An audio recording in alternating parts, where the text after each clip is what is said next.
안녕하세요 여러분, 반갑습니다. 저는 뉴탐스런 생명과학원의 박소연입니다.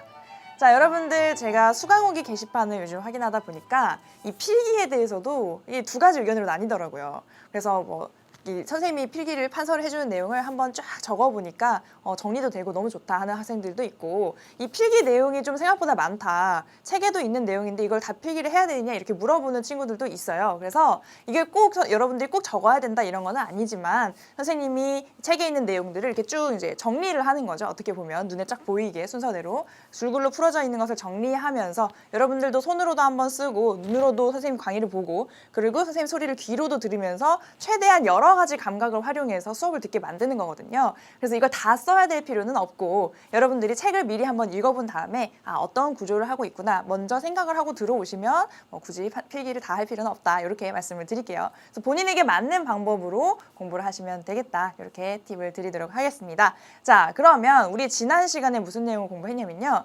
질병과 병원체라고 해서 여러 가지 병원체들에 대해서 좀 정리를 해봤습니다. 어떤 특성을 갖고 있는지, 어떤 병들을 일으키는지. 자, 그래서 우리가 내신 기초문제 저번 시간 해결했고요. 이번 시간에 이어서 문제풀이 좀 해볼게요. 실력을 향상시키는 실력 향상 문제 1번부터 한번 보도록 하겠습니다.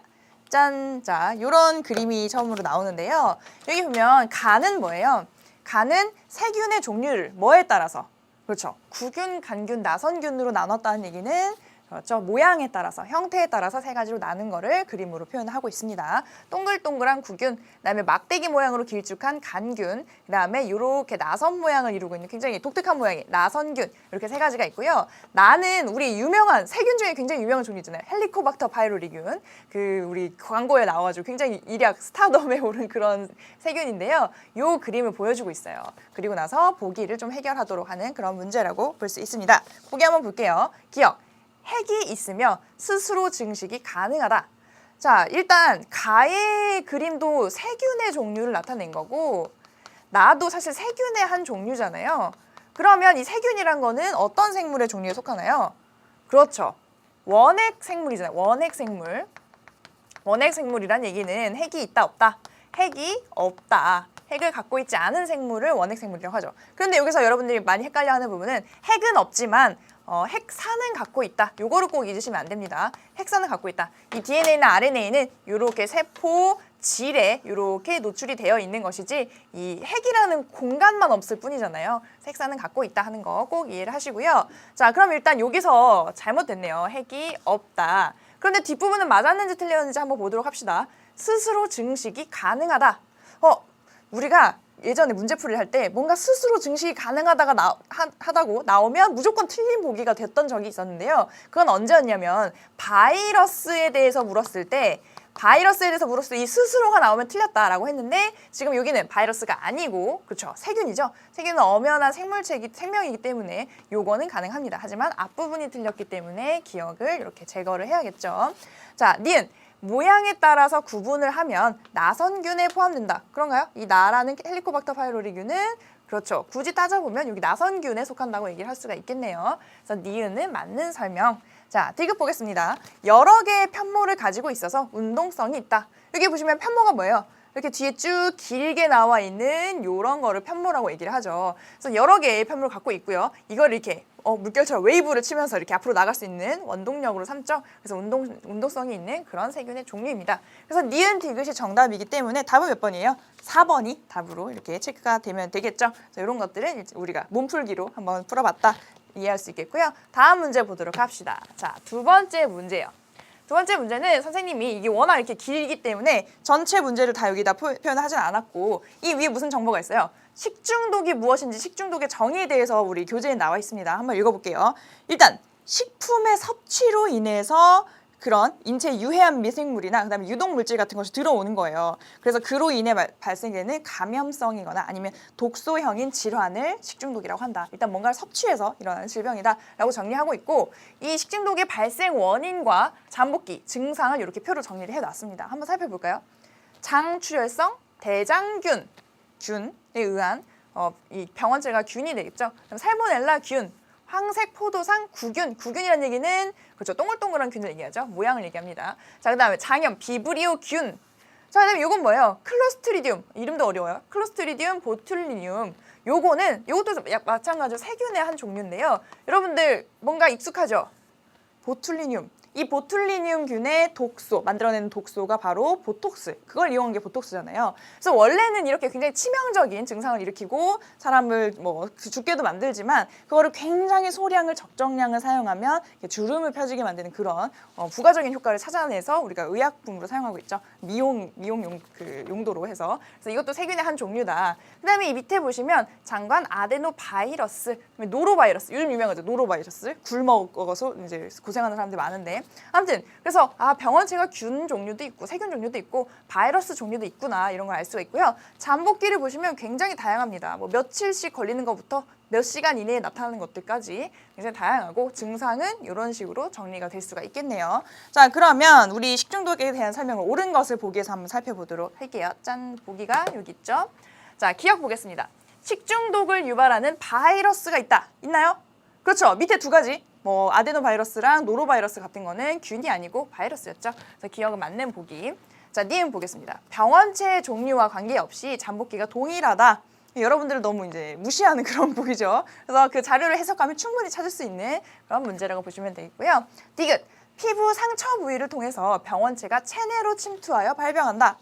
뭔가 병원체가 감염이 되면 보통 이렇게 피부로들 많이 들어오지 않나? 이렇게 생각할 수 있을 것 같은데 우리가 자료에 제시가 됐었죠. 이 식중독이란 거는 어떤 원인을 가지고 어떤 방법을 통해서 감염이 된다. 그렇죠. 소화기로 이렇게 뭔가를 섭취했을 때 감염이 일어난다라고 얘기를 했기 때문에 요거는 아니라고 봐야겠습니다. 그래서 정답은 기억만 맞는 보기니까 1번이 답이 되겠죠. 자, 그럼 다음 문제 보도록 할게요. 3번입니다. 이 3번 문제는 뭔가 이게 무슨 의미일까 막 그 해석을 하느라고 여러분들이 좀 어렵게 느꼈을 수도 있을 것 같아요. 하지만 실상은 별로 그렇게 어렵지 않다. 간단한 문제다. 일단 자료를 한번 보겠습니다. 이 자료는 뭐냐면 이 구제역이라는 바이러스를 방지하기 위한 소독약에 대한 설명이래요. 소독약. 소독약에 대한 설명 일단 한번 읽어볼게요. 구제역 바이러스는 RNA 바이러스래요. 이거는 바이러스에 대한 설명이 되겠네요. 그러면 자, 두 번째 구제역 바이러스는 pH 7.2에서 7.6 사이의 안정성이 가장 크다. 7.2에서 7.6이면 산성, 중성, 염기성 중에 뭐라고 할 수 있어요? 약한 염기성이라고 볼 수가 있겠죠. 그렇죠? 7을 넘어갔으니까. 자, 그런 상태에서 가장 안정적이다. 그때 잘 뭐 증식을 하거나 그렇게 잘 그 생명활동을 숙주세포 안에서 할 수 있다는 얘기겠죠. 자, 세 번째. 가축을 매몰하면서 뿌리는 생석회는 수분을 만났을 때 열을 내므로 소독 효과가 있다고 얘기를 하고 있습니다. 자, 그래서 이 우리 구제역 바이러스와 그것을 예방하기 위한 소독약에 대한 설명을 여기다 주었고요. 이 두 번째 자료는 뭐냐면 자, 온도별로 온도에 따라서 구제역 바이러스가 공기 중에서 얼마나 안정성을 유지한 채로 생존이 가능하느냐를 이렇게 나타낸 겁니다. 그러니까 온도를 보시면 여기가 0도고요. 여기 이제 내려갈수록 영하가 되겠고 여기 올라가면 좀 이제 고온으로 가는 그래프라고 볼 수가 있겠어요. 그러면 딱 그래프를 봤을 때 이 구제역 바이러스는 고온에서 강한가요? 저온에서 강한가요? 어떻게 읽어야 되죠, 선생님? 근데 요 생존 기간이 길면 길수록 그 온도에서 잘 적응하고 생존한다는 얘기가 되겠으니까 저온이면 저온일수록 더 안정성을 갖는다라고 이해할 수 있겠습니다. 그러면 고온으로 뭔가 열을 가해주면 이 구제역 바이러스를 좀 파괴하거나 방지하거나 할 수가 있다는 얘기가 되겠죠. 자, 그러면 이런 그래프를 바탕으로 우리 보기 내용 한번 확인을 해볼게요. 자, 보기가 여기 있는데 글씨가 조금 작습니다. 자, 기억. 온도가 낮아서 소독약이 얼면 소독 효과가 증대된다. 자, 온도가 낮으면 오히려 활기치는 걸 볼 수가 있겠죠. 굉장히 생존 기간이 길어집니다. 그래서 그러면 소독 효과가 감소한다고 볼 수가 있겠죠. 자, 그 다음에 니은. 구제역을 방지하기 위한 소독약의 pH는 약 염기성보다 산성이 더 효과적이다. 그렇죠. 소독약을 가해서요. 그 주변 환경을 산성으로 만들어버리면 이 구제역 바이러스가 약 염기성에서 안정적이라고 했으니까 그런 환경을 만들어주지 않는 효과를 낼 수가 있겠죠. 그래서 산성일 때 더 효과적이다라고 할 수 있겠습니다. 자, 디귿. 공기를 통한 구제역 바이러스의 감염력은 여름철보다 겨울철이 더 높다. 어떤가요? 여기 이 그래프를 봤을 때 그렇죠. 여름이면 이렇게 한 뭐 30도, 뭐 20, 30도 사이라고 볼 수가 있겠는데 그런 경우에는 생존 기간이 길지가 않죠. 그래서 겨울철에 감염력이 더 높다고 볼 수 있겠습니다. 안정적이니까요. 그래서 니은, 디귿이 모두 맞는 보기입니다. 그럼 몇 번인가요? 답은 니은, 디귿 5번이 답이 되겠네요. 그 이와 관련해서 선생님이 경험담을 좀 얘기를 해드리면 선생님이 처음에 교직에 나갔을 때 첫 발령을 받은 게 포천이었어요. 그래서 포천에 있는 고등학교에서 이제 근무를 했었는데 그때 겨울철만 되면 학교로 가는 길목을 다 막아서 이 구제역 그 소독약을 그 차마다 이렇게 뿌리는 그런 작업들을 했습니다. 그래서 뭐 그 특성이 있겠죠. 아무래도 구제역 바이러스라는 게 겨울철에 그런 환경에서 더 강하기 때문에 그때 이제 주기적으로 발병을 해서 이제 발생을 하는 그런 그 특성을 가졌다고 볼 수가 있겠죠. 그래서 그런 것을 여기서 확인을 할 수가 있습니다. 자, 그 다음에 4번 문제 한번 볼게요. 이거는 빈칸을 채우는 문제인데요. 자, 무좀과 말라리아에 대해서 설명하는 도중에 빈칸을 A, B, C를 뚫어놨습니다. 그러면 각각이 뭐가 알맞을지 한번 채워보도록 할게요. 자, 무좀은 무엇의 일종인 무좀균에 의해서 발병합니다.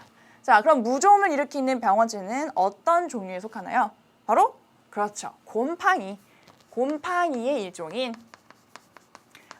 그렇죠? 곰팡이는 누군가요? 곰팡이. 자, 곰팡이.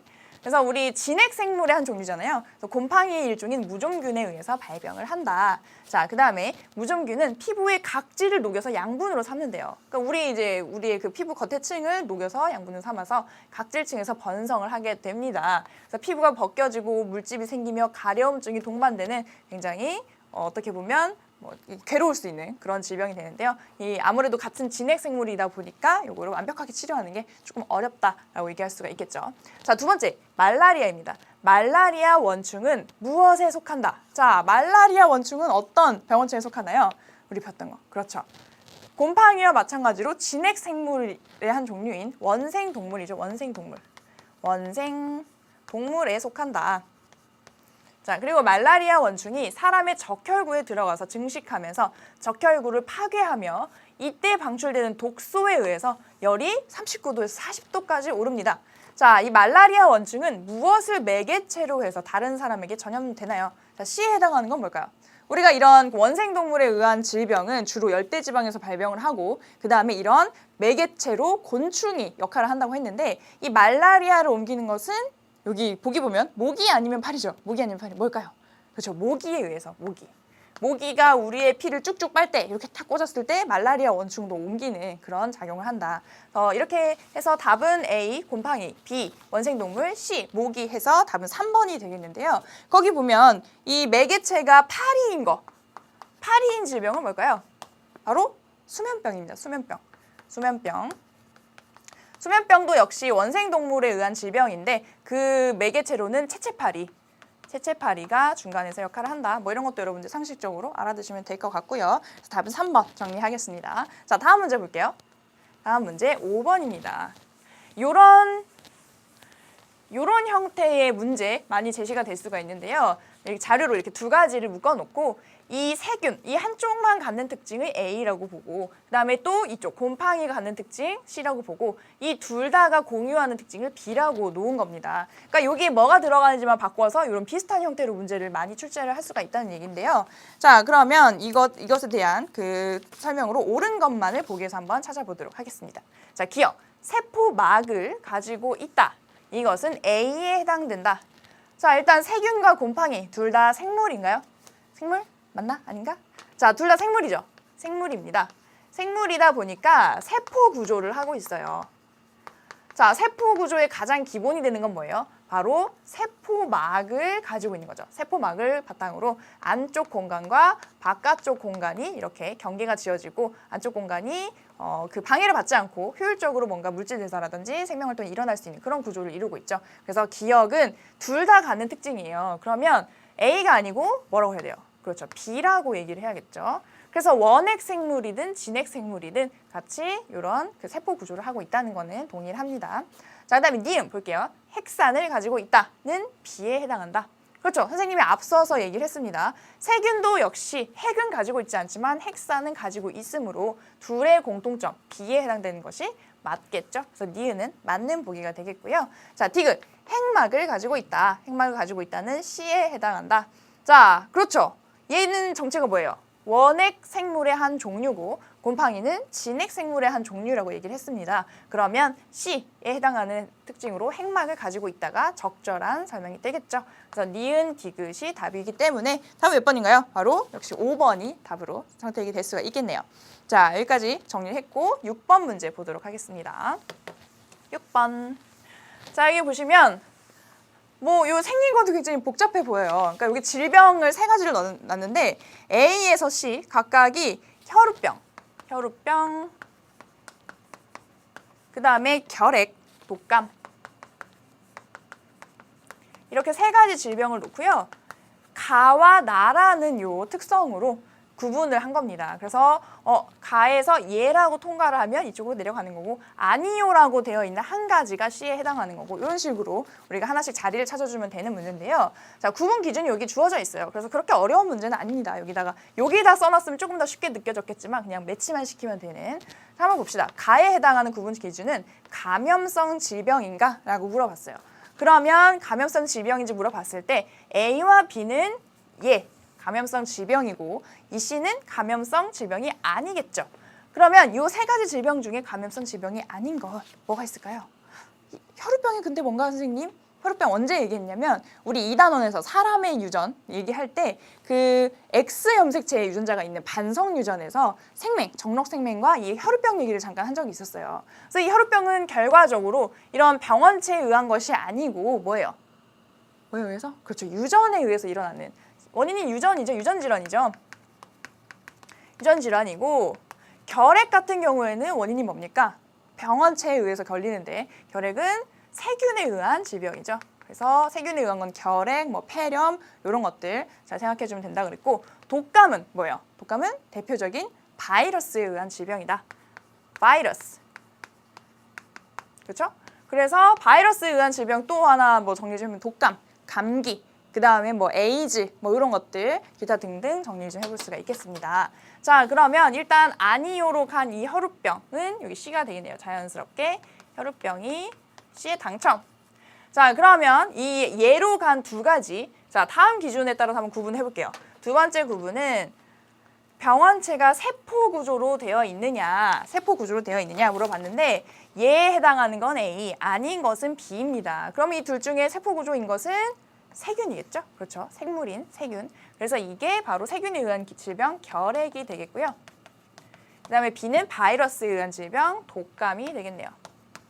자, 이렇게 A, B, C를 쫙 지어봤습니다. 그러면 답은 뭐가 되겠어요? 결핵, 독감, 혈우병 5번이 정답이 되겠네요. 이런 식으로 해결하면 되는 문제가 되겠습니다. 자, 마지막 문제 한번 볼게요. 짠! 이게 뭔가요? 뭔가 꼬물꼬물 이상한 애들이 막 나오는데 여기 보시면 정상인 애들이 있었는데 정상인 애들이 이렇게 모여서 사는 그런 굉장히 뭐라고 할까요? 평화로운 그런 집단이었는데 여기서 어떤 하나가 변형이 일어난 거예요. 하나가 변형됐네. 그랬는데 이 변형된 게 정상인 애들하고 이렇게 만나서 접촉을 하니까 만난 애도 변형이 됐어요. 어머나. 그리고 이런 애들이 또 다른 애를 또 접촉하니까 결국에는 전체적으로 굉장히 이것이 확산되는 그런 모습을 보여주고 있습니다. 자, 그래서 이것이 지금 프라이온에 대한 설명인데요. 이 정상 프라이온이 우리 세포 안에도 원래 있다고 그랬죠. 신경세포 안에 정상적으로 존재하는 그런 단백질의 한 종류인데 그것에 어떤 것들이 변형이 일어나면 그것이 옆에 있는 것들과 만나면서 연쇄적으로 이렇게 변형을 일으키는 그런 과정을 보여주고 있는 그림입니다. 자, 그러면 이와 관련된 설명으로 옳지 않은 것을 이 1, 2, 3, 4, 5 중에서 한번 찾아볼게요. 옳지 않은 것입니다. 자, 1번.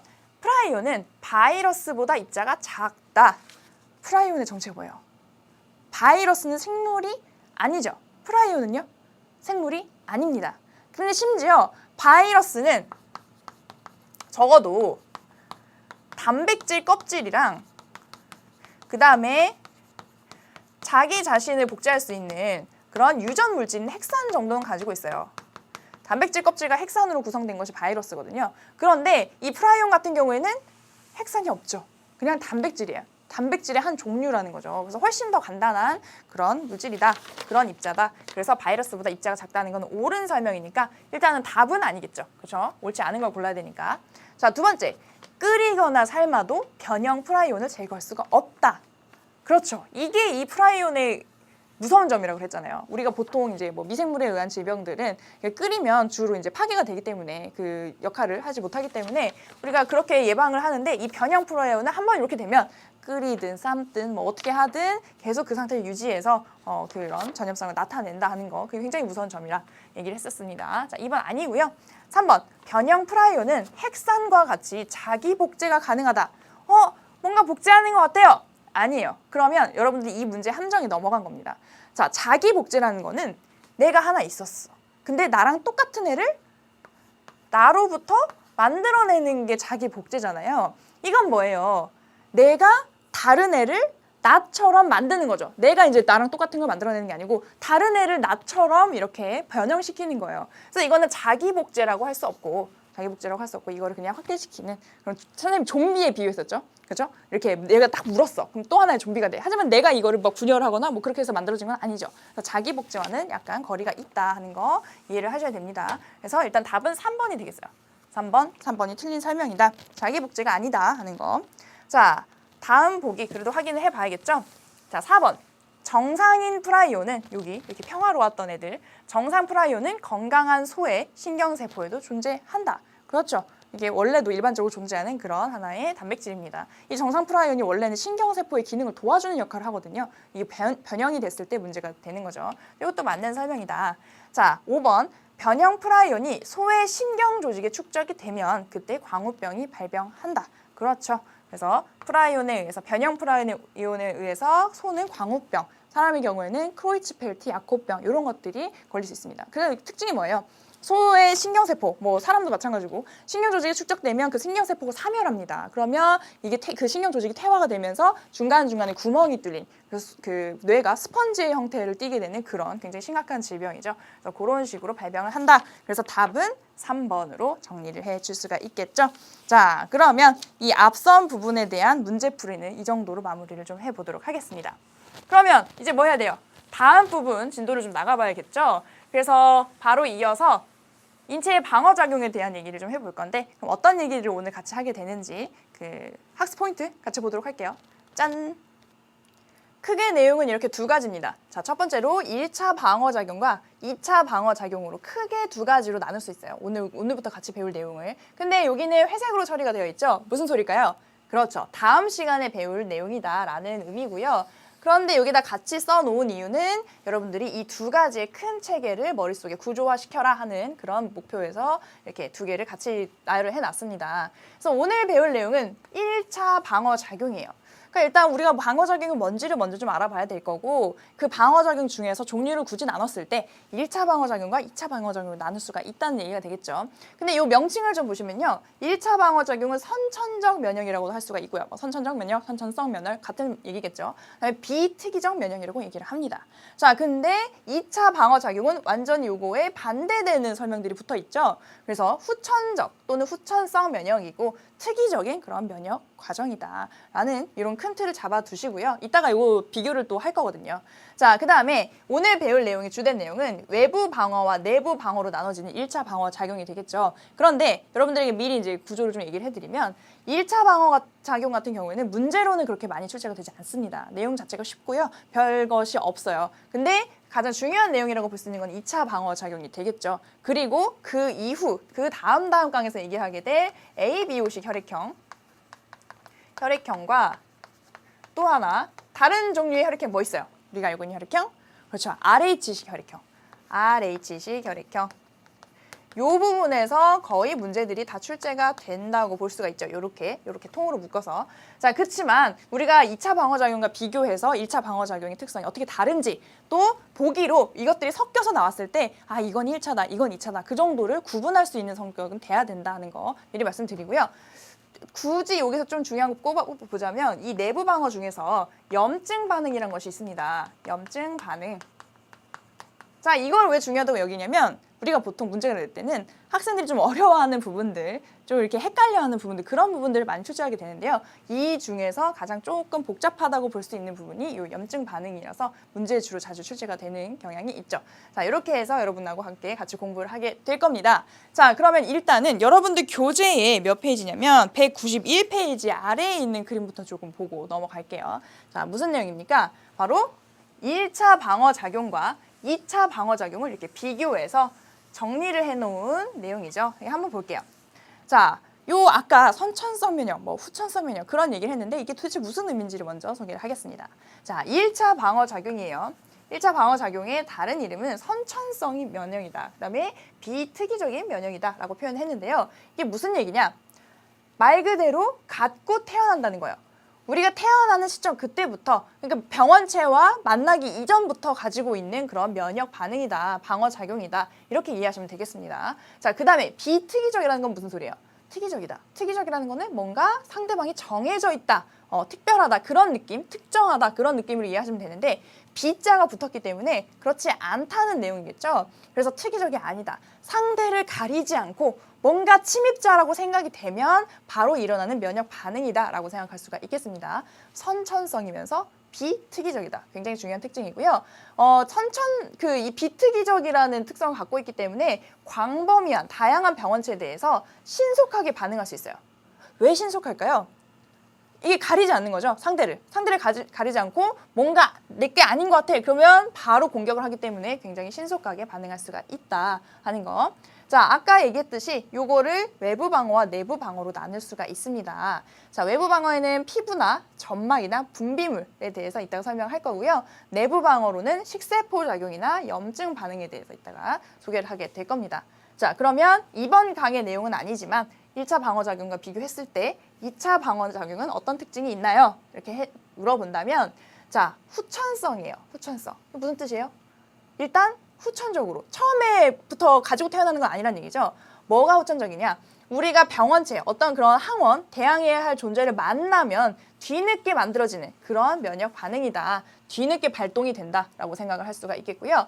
특이적입니다. 굉장히 중요하죠. 특이적이에요. 상대를 가리는 거예요. 딱 어떤 특정 상대가 들어왔을 때 특정한 반응이 일어납니다. 그렇기 때문에 특이적인 면역이라고 해요. 그런데 내가 그 상대에 대해서 인식하고 그 상대를 알아보고 그 상대의 특성을 파악하는 그런 시간이 필요해요.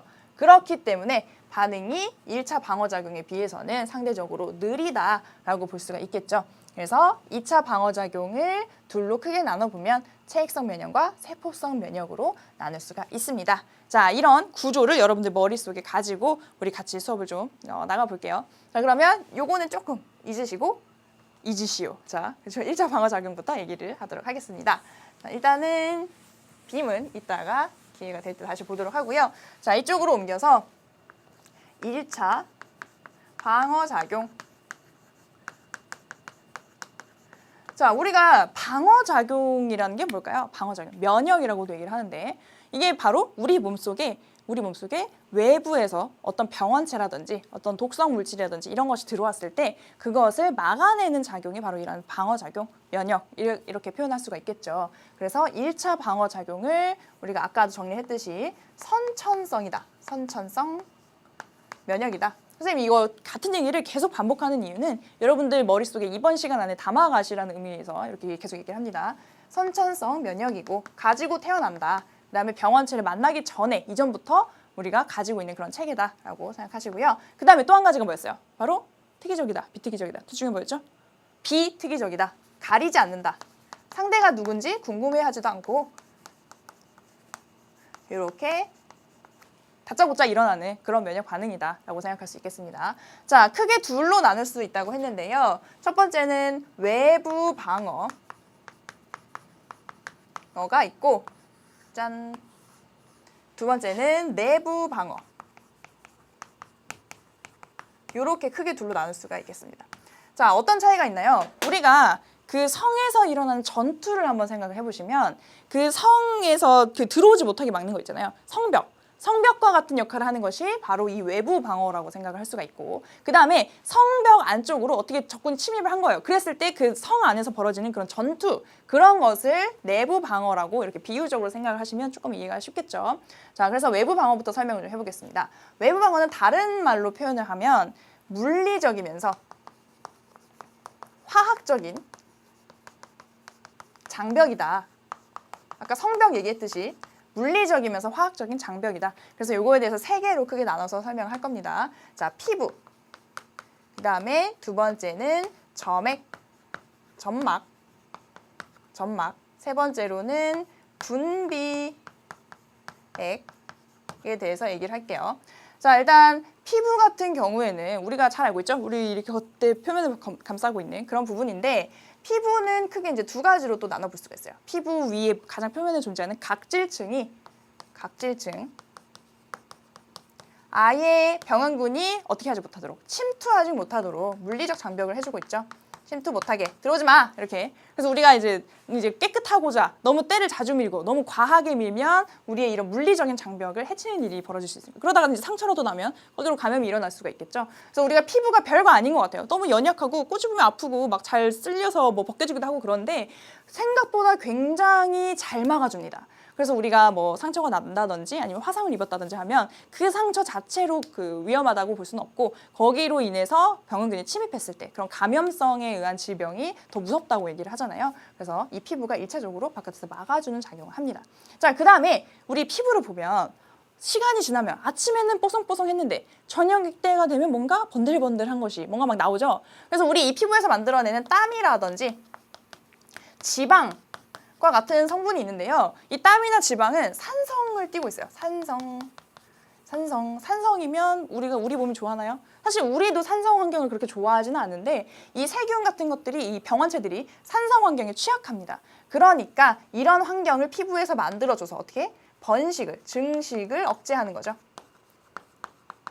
감히 내 피부 표면에서 자랄 생각이야? 뭐 술을 늘릴 생각이야? 꿈도 꾸지 마 하면서 우리가 이제 피지를 뿜뿜뿜 이렇게 하게 되는. 그래서 여러분들 피지에게 이제 조금 감사하시고. 자, 이렇게 피부에 대해서 정리를 좀 해봤습니다. 자, 그 다음에 점막에 대해서 얘기를 할 건데 이 점막은 뭐예요? 이 피부로 덮여 있지 않은 이제 그 바깥 부분과 이제 접촉할 수 있는 그런 부분. 그래서 눈이라든지 눈에 점막 있죠? 눈. 그다음에 코 속에 점막. 입 안에도 이렇게 좀 촉촉한 막이 있잖아요. 이렇게 상피. 그 다음에 우리 소화기관 내벽이라든지 위벽 이렇게 안쪽 부분 이런 부분들은 다 점막으로 이루어져 있어요. 굉장히 촉촉하죠? 왜 촉촉해요? 바로 뭘 만들어내니까? 점액을 만들어내니까. 점액을 분비합니다. 자, 점액을 분비하는 거는 이 자체로도 의미가 있어요. 왜? 이 점액이 이렇게 상피세포가 이렇게 있을 때 이 상피세포로 이렇게 세균이 뚫고 들어오려고 막 시도를 하잖아요. 그런데 이 위에 굉장히 끈끈한 층으로 점액이 뒤덮여 있으면 여기에 다 걸리는 거예요. 그래서 여기 이제 끈적끈적하니까 거기 이렇게 녹아가지고 하면서 이 기관지 같은 경우에는 이게 탁 달라붙으면 그걸 손모가 막 이렇게 밀어내가지고 밖으로 이렇게 뭐 가래라든지 이런 걸로 나가게 되고 그런 식으로 얘를 제거를 할 수가 있는 거죠. 그래서 만약에 예를 들어서 우리가 이제 어떤 사건이 있어서 점액층이 굉장히 얇아졌다. 그러면 이게 세균이 침투하기가 좋은 그런 환경이 돼서 감염이 일어날 위험성이 좀 있습니다. 자, 그다음에 우리가 점액이 많으면 많을수록 좋을 것 같은데 너무 과도하게 나와서 또 안 좋은 경우 예전에 유전에서 얘기를 했었죠. 점액이 많이 이제 분비가 됐을 때 이게 오히려 그런 그 감염이라든지 이런 데 취약해지는 그 유전성 질병에 대해서 예전에 잠깐 설명을 한 적이 있었습니다. 아무튼 이런 점액을 만들어내요. 그러면 이 점액층 자체가 먼지라든지 세균 같은 것들을 걸러내는 역할을 하는 그런 작용이 있고요. 그 다음에 이 점액 안에 어떤 효소가 들어있어요. 효소를 만들어내요. 그게 뭐냐면 이름이 라이소자임이라는 효소가 이 점액에 들어있습니다. 뒤에 자임이 붙으면요. 효소라는 뜻이에요. 효소라는 의미입니다. 라이소자임, 영어로 써볼까요? 라이소자임. 선생님이 이제 잘난 척을 좀 하고 싶어서 라이소자임 이렇게 썼는데 우리 사실 얘랑 굉장히 비슷한 형태를 가진 단어를 배운 적이 있습니다. 뭘까요? 써볼 테니까 본 적 있는지 구면인지 한번 보세요. 라이소좀.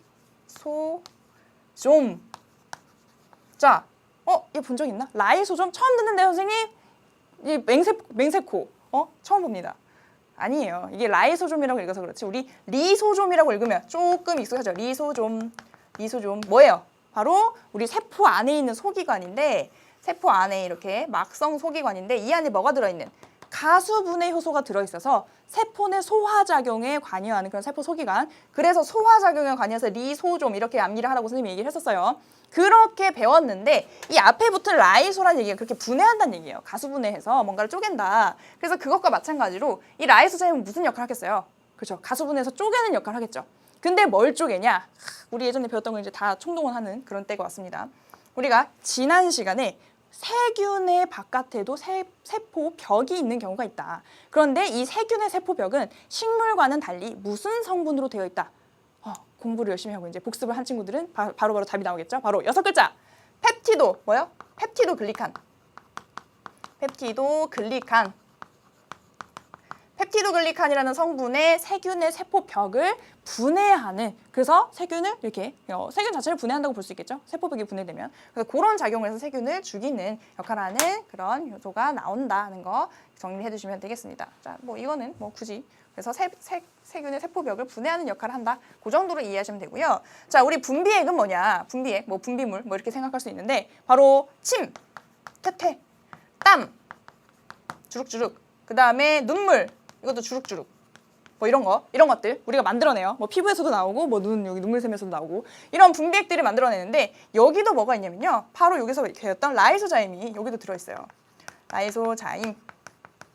그래서 어떻게 세균을 그렇게 제거하는 역할을 할 수가 있다. 그 다음에 이 외에도 무슨 분비액이 있냐면 위에서 나오는 위액 속에 위산이 들어있죠. 염산. 그래서 그거를 이제 세균 같은 것들을 이렇게 소독 작용을 할 수 있는 거죠. 세균을 이제 그 산성 환경에서 이제 분해하게 만드는. 그래서 이런 것들도 우리가 분비액으로 생각해 볼 수가 있다라고 얘기를 정리를 좀 해보겠습니다. 그래서 우리가 이런 경우 있잖아요. 내가 맛있는 거 먹으려고 하는데 친구가 막 뺏어 먹으려고 옆에서 시도하는 거예요. 그럼 선생님은 어떻게 하냐면 이렇게, 그죠? 음식에다가 푹 하고 한번 뿜는데요. 근데 사실 그건 친구를 배려하는 거예요. 친구야, 내가 너를 위해서 침을 뿌려가지고 라이소자임으로 한번 소독을 해놨어. 그럼 우리는 이제 더 기쁘게 먹을 수가 있는, 그죠? 우리 생물 배웠으니까 더럽다고 생각하지 말고 친구가 나를 배려했다 이렇게 생각하시면 되겠습니다. 자, 그 다음에 우리 책에는 이거 말고도 네 번째로 하나 더 정리를 했어요. 네 번째 뭐냐? 바로 장내 미생물인데요. 장내 미생물, 미생물? 세균 종류를 얘기를 해요. 근데 우리가 세균이면 다 막 나쁜 애, 뭐 우리 가까이 놀면 안 되는 애 이렇게 생각하는데 사실 저번 시간에 배울 때도 세균은 대부분은 우리 인체에 무해한데 가끔 일부 유해한 애들이 있다라고 얘기를 했었잖아요. 그래서 우리 몸에도 장, 소장, 대장 이런데 이런 미생물들, 세균들이 어느 정도 살고 있어야지 오히려 유해한 세균들이 거기서 증식하는 건 맞거든요. 그러니까 미리 자리를 잡고 터줏대감으로 있기 때문에 다른 유해한 애들이 증식할 수 없게 만드는 그런 역할을 한다. 그래서 뭐 이런 경우에는 뭐 정상세균총, 뭐 정상세균 뭐 이렇게 표현하기도 하고요. 그런 것들도 어느 정도 필요하다라는 거를 이렇게 정리를 할 수가 있겠죠. 자, 그다음에 내부 방어입니다. 요거보다는 조금 더 중요도가 있다고 생각할 수 있는 내부 방어. 뭐 이게 면역 반응에서 더 중요하고 덜 중요하고가 아니고 이제 시험 문제로 출제가 될 때 그런 얘기죠. 자, 내부 방어의 첫 번째는 우리가 식세포 작용. 식세포, 다른 말로 식균 작용. 자, 이게 뭘까요? 말 그대로 먹는 거죠. 뭐를? 균을, 세포를. 균도 세포니까. 아무튼 그런 것들을 먹어서 소화시키는 그런 작용. 소화시켜서 없애버리는 거죠. 분해해서. 킬류. 자, 그래서 이거는 주로 이제 백혈구에 의한 작용들이다. 백혈구도 종류가 굉장히 여러 가지예요. 뭐 림프구, 뭐 대식세포, 뭐 비만세포, 뭐 우리가 알고 있는 백혈구 종류들이라든지 굉장히 많은 종류가 있는데, 근데 그런 것들에 의해서 식세포 작용이 일어납니다. 그래서 이 주로 먹는 애들 중에서 대표 주자가 대식세포, 방금 얘기했던 이름 자체가 먹겠다, 많이 의지가 들어있죠. 그래서 대식세포 많이 먹는 애. 자, 이런 것들로 안에 들어왔을 때 먹어치워서 없앤다는 얘기죠. 외부 방어가 뚫렸을 때. 자, 두 번째로는 염증 반응. 아까 요게 좀 중요할 수 있다 얘기했죠. 염증 반응. 염증이 뭐예요? 여러분들 염증 반응 일어나 봤잖아요. 지금까지 살면서. 어떻게 되나요? 일단 열이 나요. 그 부분이 후끈후끈합니다. 열이 나고, 그 다음에 부어올라요. 부어오름, 땡땡. 부어올라서 아파요. 통증. 그 다음에 빨개져요. 붉게 됨.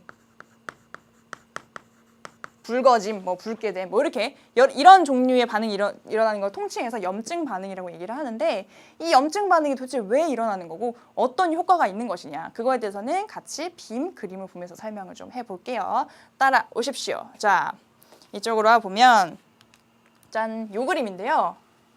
자, 뭔가 복잡해 보이지만 또 우리가 찬찬히 따져보면 다 할 수 있다는 것을 알고 있으니까. 자, 염증 반응의 과정입니다. 이게 지금 피부 표면이잖아요. 그러니까 우리의 물리적 장벽 역할을 하고 있던 피부가 뚫렸어요. 뭐예요? 그래서 가시가 여기 뚫고 들어온 거죠. 자기만 들어오면 참 좋을 텐데 여기 세균을 잔뜩 묻혀가지고 들어와서 문제가 됩니다. 세균이 이렇게 들어오면 이 가시 손상에 의해서 이런 조직세포라든지 여기 있는 비만세포라는 애가 있는데요. 이것도 백혈구의 한 종류예요. 근데 이 비만세포를 우리 그 뚱뚱하다 할 때 그 비만하고 같은 한자를 쓰는데 그렇게 해서는 의미 전달이 잘 안 되니까 얘를 영어로 표현하면 마스트셀이라고. 마스트셀. 이게 무슨 의미냐? 깃발을 막 흔드는 기수 역할을 하는 그런 뜻이거든요. 그러니까 무슨 뜻이냐면 뭔가 밖에서 침입했어. 그래서 위험한 상황이 됐을 때 깃발을 막 흔들어서 지금 여기 난리 났어. 막 위급 상황이야. 이렇게 알려주는 그런 역할을 하는 세포다라고 이해하시면 되겠습니다. 자, 그래서 이런 손상이 이런 그 손상된 조직 세포나 비만 세포에서 이 막 깃발을 흔들면서 알려야 되는데 그 역할을 어떻게 하냐면요. 이 세포 안에 히스타민이라는 물질을 만들어 뒀다가 이걸 그런 상황에 갑자기 한꺼번에 푹 세포 밖으로 방출을 하는 거죠. 그럼 이 히스타민이 삐용삐용 이렇게 그 삐뽀삐뽀 이런 경광등의 역할을 하면서 지금 여기 위험해 너네들 좀 역할 해줘야겠어 이렇게 알리는 역할을 하는 물질입니다. 그래서 비만 세포나 조직 세포가 손상되었을 때 히스타민을 방출하는 게 첫 번째 이 염증 반응의 과정이라고 볼 수가 있겠고요.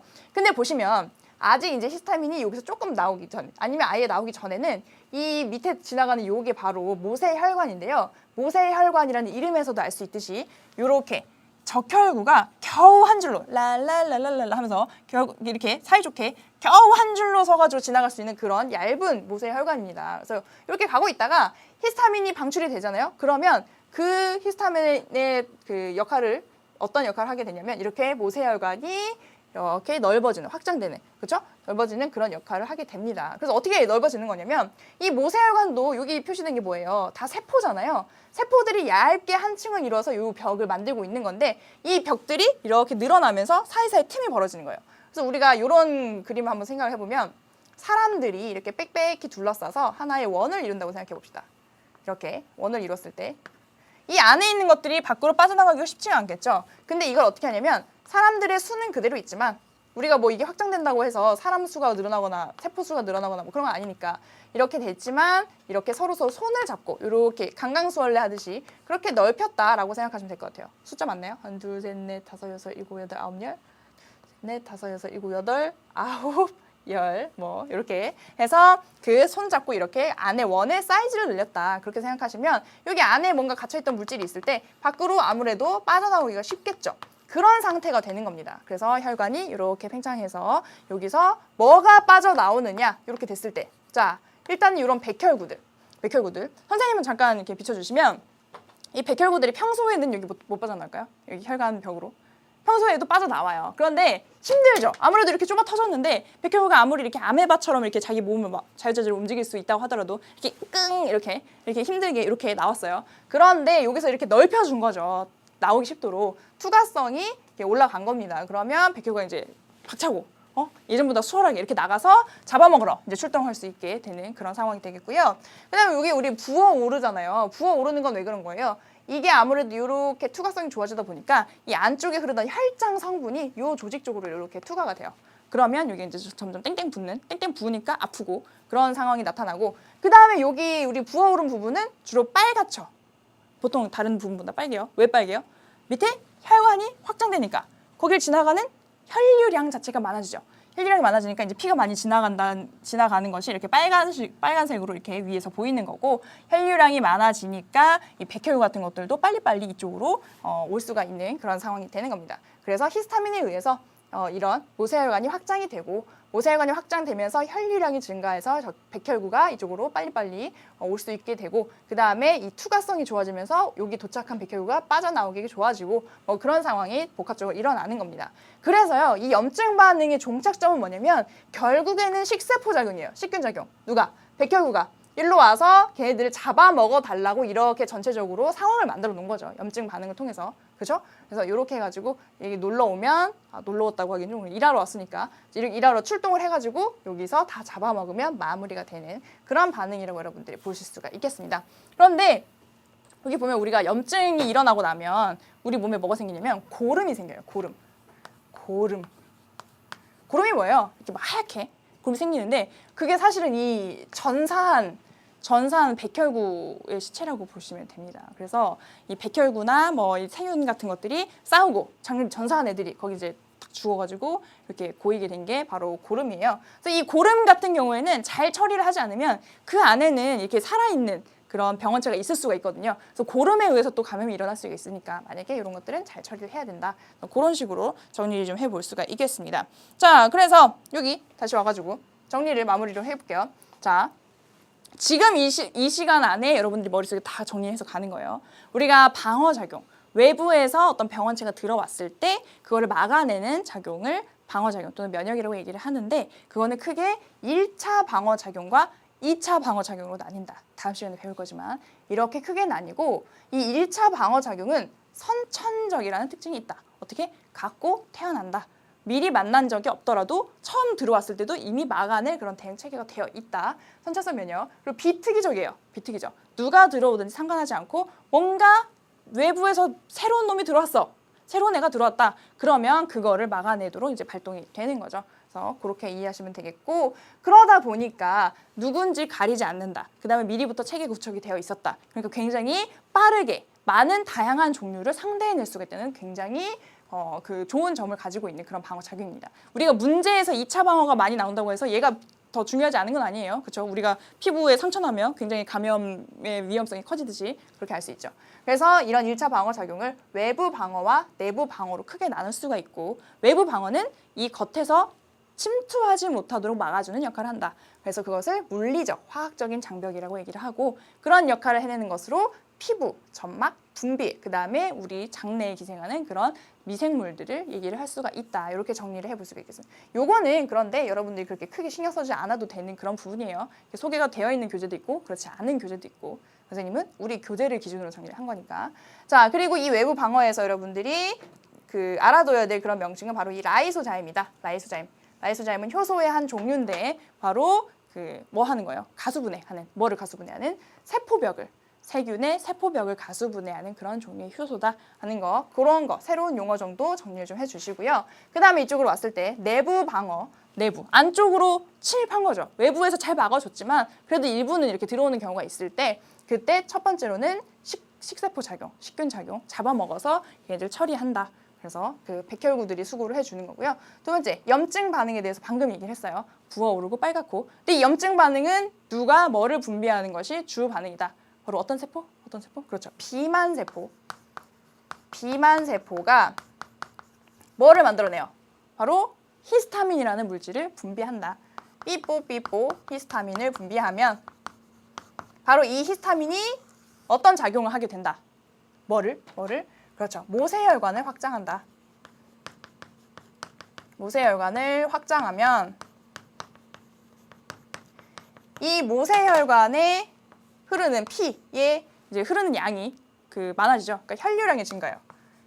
혈류량 증가하고, 그 다음에 이 모세혈관 벽을 통해서 물질이 이동하는 그런 투과성이 증가하게 되는 거죠. 그러니까 혈류량이 증가하니까 백혈구들이 빨리빨리 글로 모일 수가 있는 거고, 그 다음에 투과성이 증가하니까 백혈구가 그 틈을 통해서 빠져나가기 좋은 거고, 그래서 그 상처 부위로 이동해서 그것들을 양 하고 잡아먹는, 결과적으로 식균 작용을 하도록 돕는 거죠. 식균 작용을 돕는 그런 반응들이 일어난다. 이렇게 정리를 해볼 수가 있겠습니다. 오늘 내용 깔끔하죠? 여러분들 머릿속에 다 들어갔을 거라고 생각하고요.